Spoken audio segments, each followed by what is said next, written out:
Hello, everyone, and thanks for joining. I am Jen David Lang from The Main Idea. I help educational leaders learn more in less time with The Main Idea. Basically, The Main Idea is a subscription service for busy educational leaders, probably like all of you.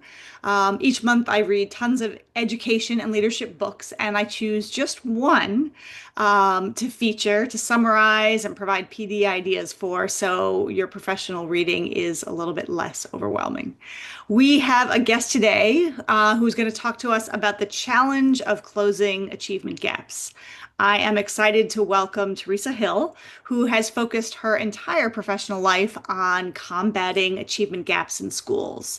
When you don't address these gaps, they amplify and, in fact, help to perpetuate inequities both in our schools and our society. So Teresa has been drawn to the work of building and strengthening systems that work for every child, starting from her time way back when as a kindergarten teacher to her time as an assistant principal and principal, to her role as curriculum leader, and finally to her over 12 years as a superintendent. Teresa recently wrote The Instructional Leader's Guide to Closing Achievement Gaps, Five Keys for Improving Student Outcomes. And I was drawn to this book, and I am featuring this book in The Main Idea because it can be overwhelming for a leader to know where to start in closing achievement gaps, particularly for students who are underserved in our schools. So Teresa outlines five clear and practical levers for leaders to focus on to begin this work. As a quick overview, the five levers or keys are meaningful assessment, language and literacy, experience and exposure, consolidation of knowledge, and perfect practice. That's a lot of alliteration there. L&L, E&E, P&P, an educator after my own heart. Anyway, so with all of that, I'd like to welcome Teresa to the show. Welcome. Thank you very much for having me. So glad that you are here.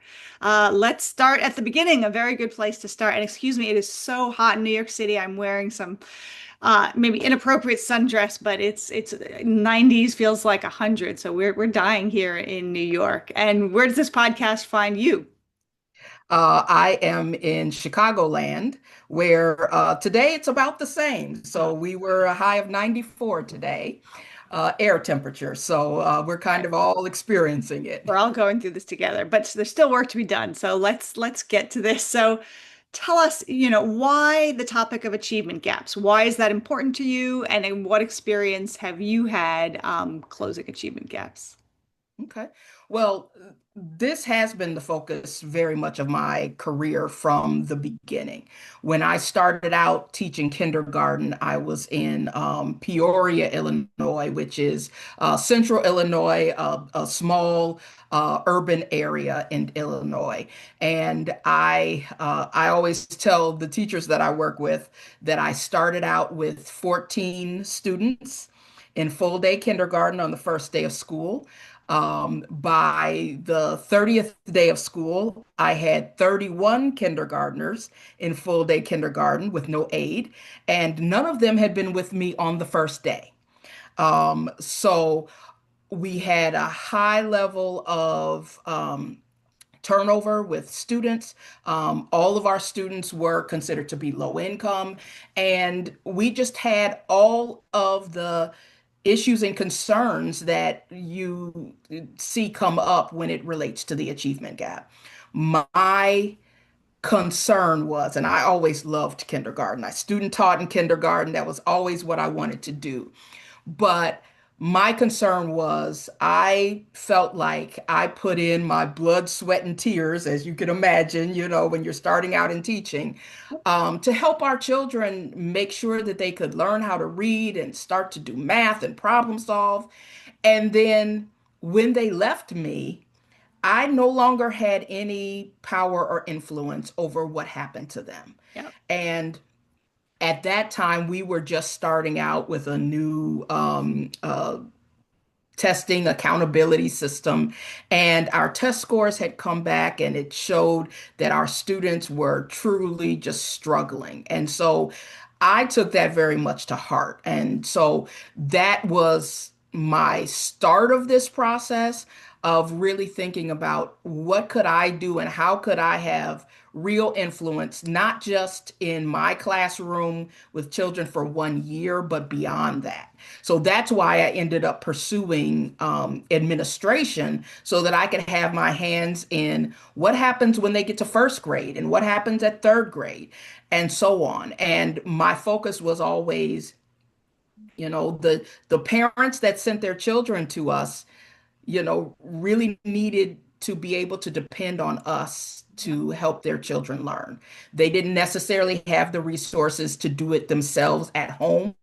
And so I started really focusing in on what can we do in schools to make that difference for kids. Yeah. And I like that focus in your book. You very much focus on those elements that we do have control or influence over, not factors around poverty or things that we know we don't have control over. But there's so many things within schools that school leaders do, and the Mhm. outcomes can prove that. You talk about um, that if we want to examine gaps in our school, that we should look to the sources and the perpetrators.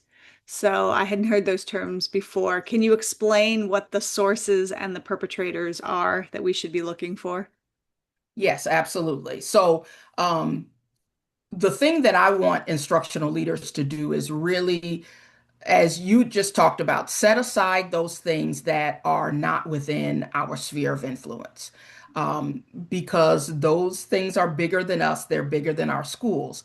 Yet we have an immense amount of power and a lot of time with our students. So, what I ask leaders to do is to start thinking about what are the sources. So, what are the things that kind of plant the seed of achievement gaps from the beginning. So, one example I give is the factor of the difference in vocabulary that is used with young children. We know that young children from low income households tend to come to school already with a smaller vocabulary than children And that come from millions of words, right? by millions of Yeah. words. Yes. Um, and they come to school with a smaller vocabulary. And then what we also see in schools is that very often we mimic that same lack of vocabulary with our young children Mhm. because we are concerned that they won't understand what we're saying. And Mhm. so that is one of those sources. That's one of the things that kind of starts the achievement gap. So would And you say the source is the students coming to school with fewer words, and then the perpetrator is when we reinforce that by when we reinforce our. that by shrinking our vocabulary, Mhm. that is one of the things. The other things that can be perpetuators are things that we do later on Mm. that continue that gap that started when they may have been in kindergarten or first grade when Mhm. the gap started, but then the perpetuators are then what do we do after that? So for example, when we know that a child has started second grade behind in reading, for example, and we are trying to help the student, but our way of doing that removes them from reading instruction Yeah. in the classroom. Yeah. We inadvertently perpetuate that gap because they're no longer getting access to the knowledge base that they need or the other instruction that they need. So, what I ask instructional leaders to start doing is trying to pinpoint what are the sources and the perpetuators, and really look at data to see, okay, when did this gap start? Mhm. Because it doesn't always start before they enter our schools. Yeah. Sometimes they start school kind of in the same place, and then we notice some groups start falling behind in first grade, or for Black male students, there's a significant fall off in fourth grade. Mm. So starting to look at where does that happen, and then what changed at that time. Yeah. So it sounds like, if principals and other school leaders start to implement your five keys it's not just that they're moving students ahead, but they're also no longer, perpetrating those gaps. So it could potentially lead to exponential growth, right? By no longer doing what's getting in the way, right? If something is happening to fourth grade black males, then chances are it's something we're doing in schools, right? Why would it happen all at the same time? Hmm. So if we stop doing some things and we start putting other things into place, it seems like there's a lot of potential to see a lot of growth. Uh, Absolutely. that's Yeah. great. So let's save the bulk of the time to talk about these five keys that you outline. Um, I was drawn to the book because you had five. When I think about achievement gaps, I think about so many things that go into student achievement. Everything from student attendance to motivation. Was it tough to pick just five? Well, honestly, where the five really comes from is trying to really hone the focus into what do we have direct influence or power over. Okay. So, for example, we talk a lot right now, especially about chronic absenteeism Yeah. and attendance. Yeah. It's a very important topic, and there are things that we can do, but we don't really have that clear cut power and influence over that topic. There's a significant portion of that we have to deal with that's in our community, in our neighborhood, in our society as a whole.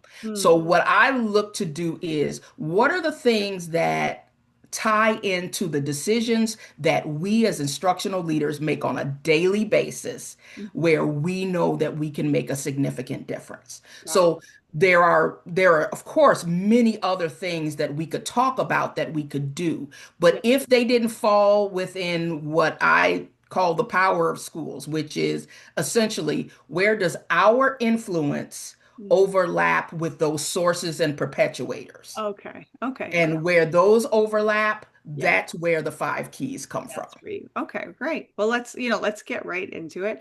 So the first of your five keys is meaningful assessment. Not assessment, but meaningful assessment. And before we define that, you wrote something that struck me in your book. You said, unfortunately, the assessments that are used to identify and measure achievement gaps won't help you close them. I'm going to say that again for listeners, that the assessments that you use to identify and measure achievement gaps won't help you close those gaps.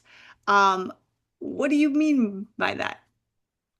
Well, essentially, the only way to close gaps is to identify where kids are falling behind or where they're not growing as fast as we would like, Yep. and then to change what we're doing Hmm. so that we are improving the speed with which they are growing, improving the level at which they are able to achieve. Hmm. And what we know from most of our testing, particularly our accountability testing, those areas where we have disaggregated data, is that what it tells us is how did this particular student perform?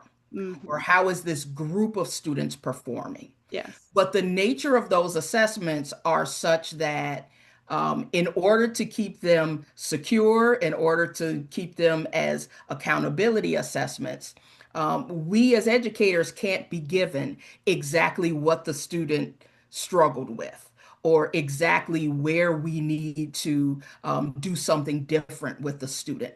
The tests simply are not designed for that purpose. And Gotcha. so it can tell us that there's an issue, but it can't tell us exactly what that issue is or where we need to start with a particular student or group of students. So you're arguing less for the summative types of assessments and more for formative, ongoing, dynamic, what Rick Stiggins would call assessments for learning that actually contribute Absolutely. to learning. So, can you tell us briefly, what do you mean by meaningful assessment, and share one action that leaders can take to make sure meaningful assessment is happening in their school, or what's one first step toward that? Mhm. So when I talk about meaningful assessment, um, I'm really focusing on what are the assessments that we can use, whether in the form of tests, observations, etc., that are specifically for the purpose of finding out Mm. what the students need. Yep. And so that's a different thing than finding out how they're performing. Yes. It's finding out what they need, where are they currently, and then being able to use that information. So Okay. one of the things that can make assessment meaningful is quite honestly actually using the assessment and using that data. What I have found, and I know many others find, is we have assessments, we do assessments, there's tests and things that happen, but in many cases, we're doing assessments that we never get to even look back at or really get to use the data from. Or by the time we get around to looking at the data and the assessment, it's weeks and weeks later, Yep. and it no longer reflects where that student is performing or what they need at this Like a point. post-mortem. Yeah. Yeah. Exactly, which doesn't, Autopsy. which may could potentially, with enough work, help somebody in the future, but Yep. it doesn't do anything for that person right now. So for a Um, leader who's listening, is there a structure or something that you suggest they start to put in place to make sure that data from assessments is timely and it's used? yeah, well, so what I would say first is create a list of all the assessments that are getting done. Mm, Um, and then identify which of those you are going to try to use as a meaningful assessment. okay. The reality is, and I like to be realistic because I've done these jobs at different levels. Yes. We know we have to do some assessments that we don't use, that we don't think are meaningful, that Yes. somebody at the state or the district or somewhere told us we had to do. Yes. But within that list of all those assessments we do, we want to look at which is the one that gives us the best information that we can then use. And then once we identify what that assessment is, then we need to devote time to planning out. Okay, when will we get the results of this assessment? And then how do we plan for, with our institute day, our school improvement day, our team meeting, or whatever, Yep. for us to be able to look at that assessment, not just ourselves as the leader, Hmm. but with our teachers, our staff, so that they can be involved. Right. Because one of the things we know from our staff, if all they get is, here's how your kids did, and you need to set a goal to do better next time, Not enough. that's not Yeah. helpful to them for their Yeah. planning either. Yeah. So Well, I would say make that list and identify which is the one that we're going to focus on. I love that as a first step. Thank you. Second key is language and literacy, right? They're huge. You write that language and literacy can be both a bridge builder and a gatekeeper, right? Depending on whether students have access to language and literacy. Can you give it's a huge topic, but a brief overview of what skills or what you're talking about with language and literacy, and again, maybe one place for a principal to start one action.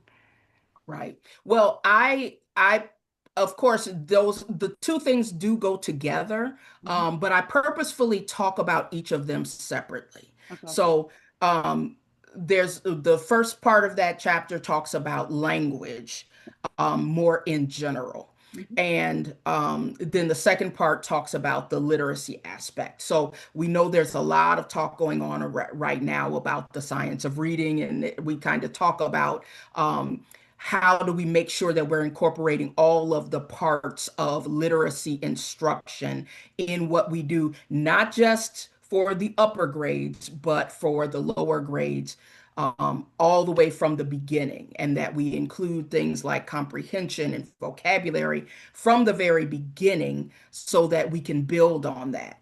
The language part of it, honestly, I feel is sometimes really neglected, especially for low income children in different areas. And that is really focusing on how do our students need to be able to use and interact with language in order to meet these college and career ready standards. Mhm. And are they able to build their skills in communicating, expressing themselves, both spoken and in written language?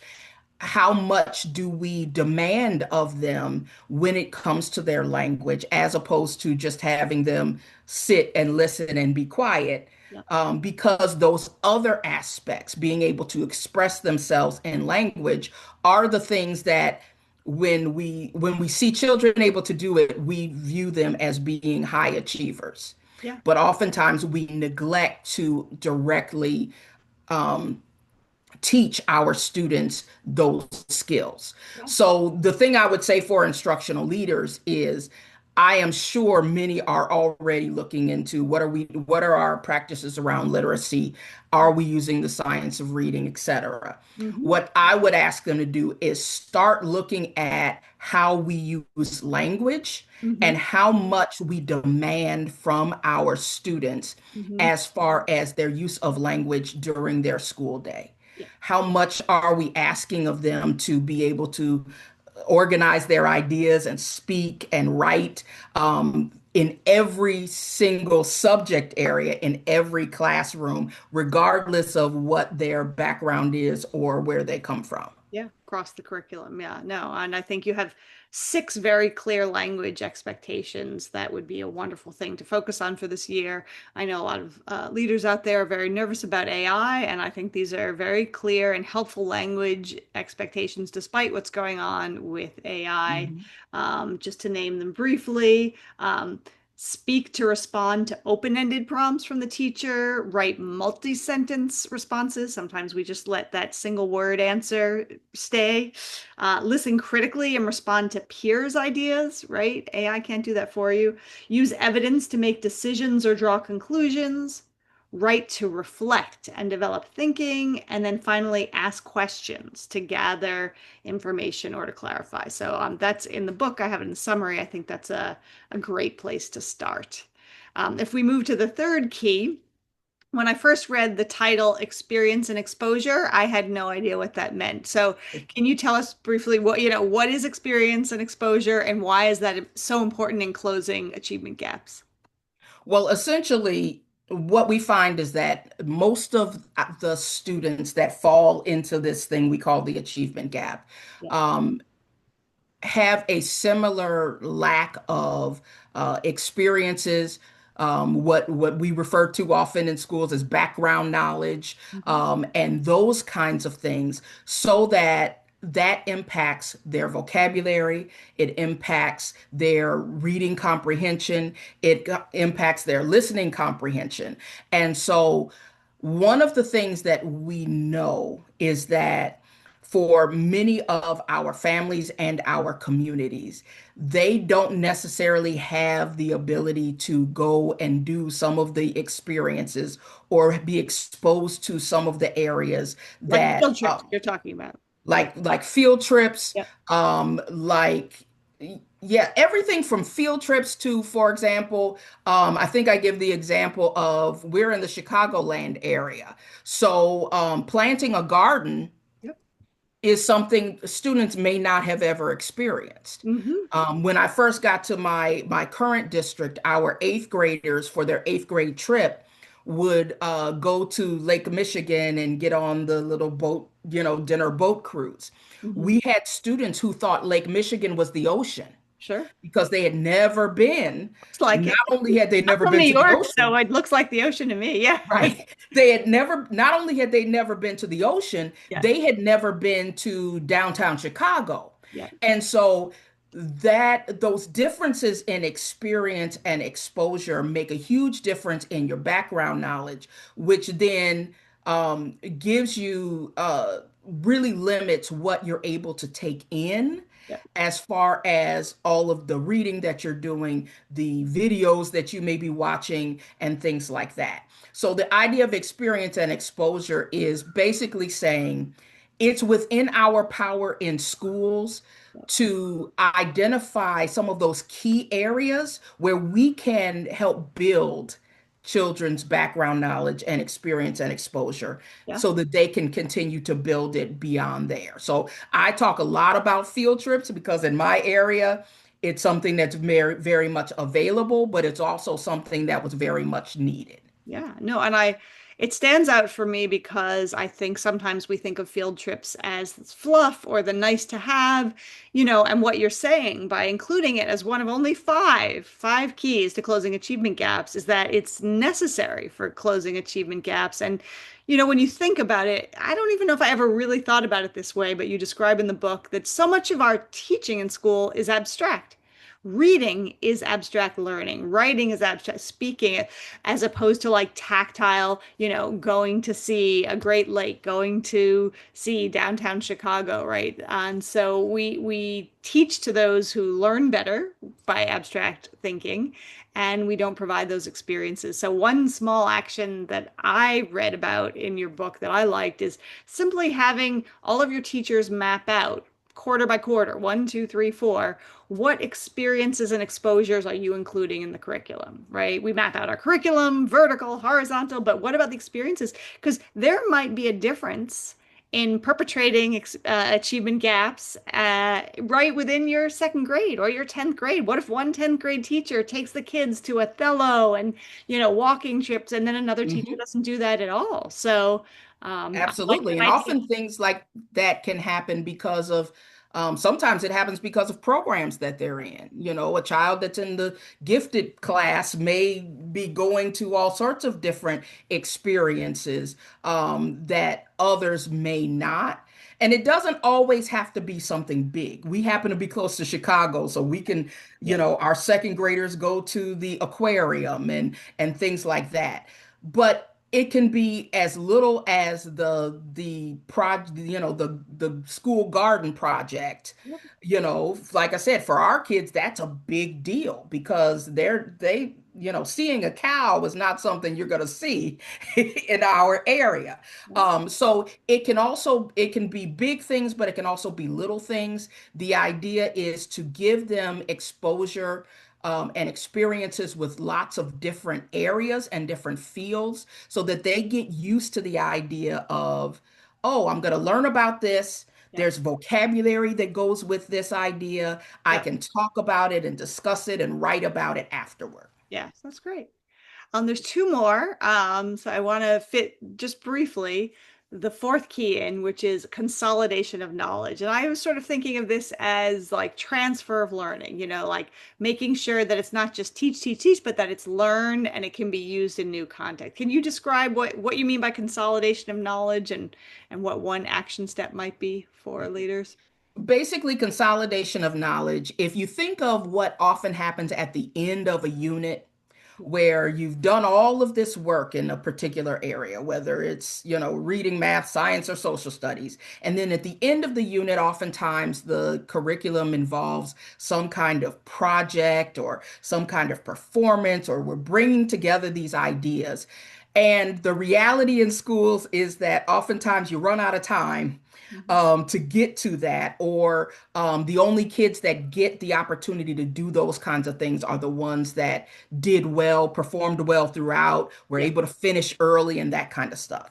So, Mhm. the idea of consolidation of knowledge is how can we, throughout instruction, provide opportunities for students to make connections, to reflect on their learning, to interact with others around their learning, and to be able to create products or performances that bring together and integrate the different things that they've learned and experienced. And that it's important to be able to do that because that helps students to remember the ideas beyond the test, so that the spelling words don't go out of their head the day after the spelling test Yeah. because they have actually used the knowledge that they've gained in a real meaningful way. Yeah, and you bring up a theme that I picked up throughout your book, which is that part of what is exacerbating achievement gaps is that we often have these levers that you're talking about in our school, but they are reserved for the students who are higher achieving. And so, Mhm. like you said, right? Oh, there's not enough time for you to reflect or create a project on this. Oh, there's not enough time for you to have experiences and field trips. So that's something to think about in your school when you're looking at achievement gaps. Even if you're listening to all this and saying, "Oh yeah, we do that," but do you do that for all students? Is the question. Absolutely. That's what I'm hearing. Um, the final key, and it's interesting, you titled it Perfect Practice, but when I read this, I really read it as, are we getting intervention right? I really saw it as about intervention. So can you talk a little bit about perfect practice and intervention and what we need to do? Right. So I included practice and intervention both there in the same chapter. Okay. Um, I guess the best thing that I could say is that I think we tend to lean too hard on intervention. Yep. We use intervention to make up for the fact that we have not built in practice Yep. into our daily tier one instruction. Yep. And so what ends up happening is that if students struggle to be able to do a skill without practice, Mm-hmm. then we assume that they are struggling to develop that skill. And Mm-hmm. so then they get shifted into intervention. I see. And so the only children that excel in tier one instruction are the kids that either for whatever reason are able to do it without having practice. Right. Yes. So what I say is the key is, you should not be trying to do intervention for 50% of your students, right? Right. So the idea is if we build in practice Yep. for all students, Yep. that will reduce the number of students that can't get the skill. Right. And then for those that still struggle, even when given practice, to get the skill, Yep. then those are the students for whom we provide intervention. And that intervention needs to include, real in time for instruction. It needs to include direct instruction. It needs to include practice. It needs to include reinforcement and repetition. Mm. And that if we do that for the students that can't get it, even though we've built practice into our everyday teaching, Yep. that will move students in their ability to get the skill. So one action step for school leaders, like, what should they put in place across the school, you think, to start? So honestly, to start, I would say for in every unit of instruction, Yep.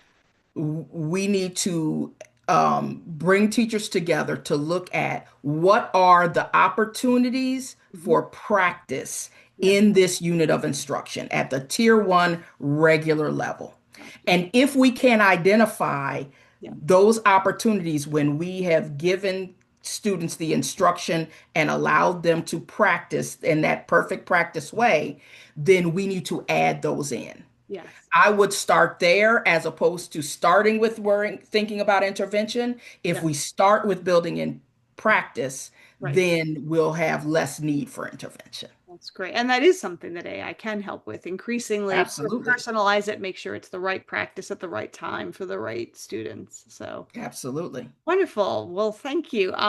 Can you tell us where people can learn a little bit more about you and your work if they'd like to learn more? Yeah, absolutely. They can look at my website. It's tdhilledd.org. Right. And there they can find information about how to connect with me on social media and everything about the book and everything else. Wonderful. Well, thank you. So that was Teresa Hill. We've been discussing the Instructional Leader's Guide to Closing Achievement Gaps. It's published by ASCD. You can find it on their website.